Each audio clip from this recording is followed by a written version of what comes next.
What is going on, everybody? What is going on, the Catch fam? My name is Jon Dawson, and in today's video, we are breaking down 5 fantasy football players that I completely missed on for week 1 of the 2022 fantasy football season. Be sure to hit that like button on the way in and hit that subscribe button if you are new to the channel. We put out free daily fantasy football content, and drop a comment down below. Let me know who was the worst player that you A, either left on your bench, or B, left in your starting lineup. And just to be clear, I'm not talking players in this video that necessarily got injured or players who are on your bench who ended up performing because another player on their team got injured. These are just 5 players that I A, told you guys to not start this week, or B, told you to start and they did not perform whatsoever. So without further ado, let's hop into today's video. All right, first up on the list, we've got Michael Thomas. We've got CANT guard Mike. Listen, I was not a fan of Michael Thomas whatsoever, really, in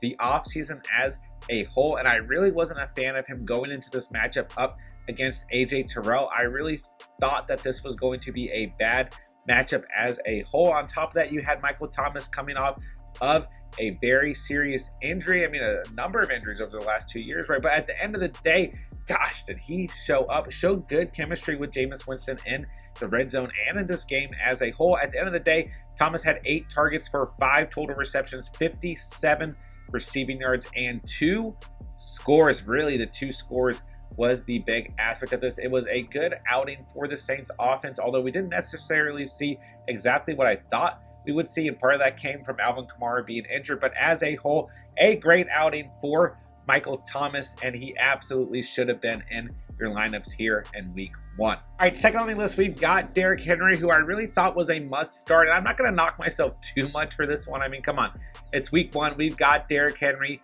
facing the New York Giants. I feel like a lot of fantasy managers had Derrick Henry in their starting lineup regardless. So at the end of the day, I don't feel too bad about this one per se, because I feel like this was I mean, if you drafted Derrick Henry, you spent that draft capital on him, you probably started him. But at the end of the day, he had 21 carries for 82 yards, all on the ground. He failed to collect his only pass attempts. So at the end of the day, full PPR or standard, really not a good outing. A little bit better in standard leagues, but for those of you guys, majority of you guys who had him in full PPR, he netted you just over 7 fantasy points. So at the end of the day, I feel like Derrick Henry was a smash play in week 1 and really ended up being a huge bummer, unfortunately. But I would not panic, although in week 2, Henry's got Buffalo. It's a tough matchup. We'll see what happens. All right, third on the list, we've got DEVONTA Smith, who put up a true goose egg. I was so disappointed in this one, man. I've been so excited about DEVONTA Smith. It's been one of my favorite mid to late round receivers throughout the entire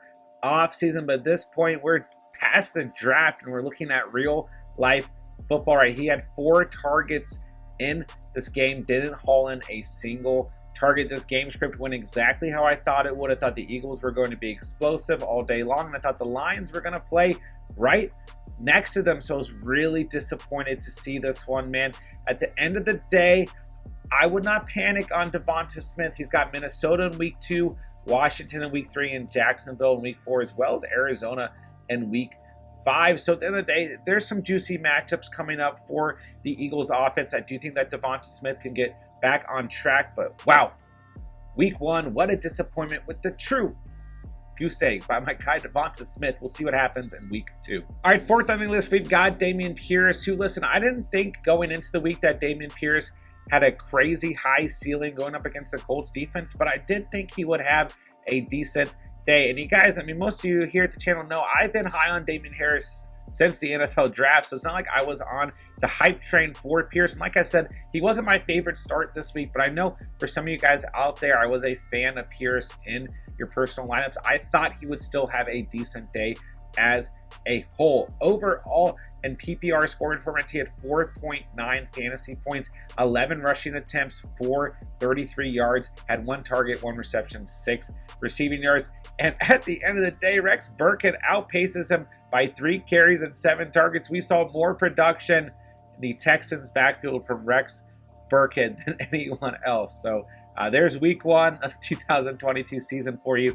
I wouldn't necessarily panic on Pierce, but he's got some steep matchups with Denver and even Chicago potentially in week 3, although maybe their performance today was boosted by the weather. And then the Chargers and Jacksonville in weeks 4 and 5. So he should have some better matchups in the latter part of those weeks. So we'll see what happens. I wouldn't panic on Pierce, but gosh, I really did think he had a chance to get in the end zone and put up a solid stat line at the end of the day. So we'll see what happens moving forward with my guy, Dameon Pierce. All right, fifth on the list, I've got Aaron Rodgers, who I really thought was going to be perfectly fine moving into week 1. And I don't know if the Packers are trying to do their best reenactment of what they did in week 1 of 2021 versus the Saints, but this was just an awful game for the Packers. Now, granted, Aaron Rodgers didn't get a lot of help from his receivers. You have Christian Watson dropping a huge pass that could have gone for a touchdown. The receivers overall just didn't look like the offense really meshed well. So it was disappointing to see. I really thought that this would be a much more competitive divisional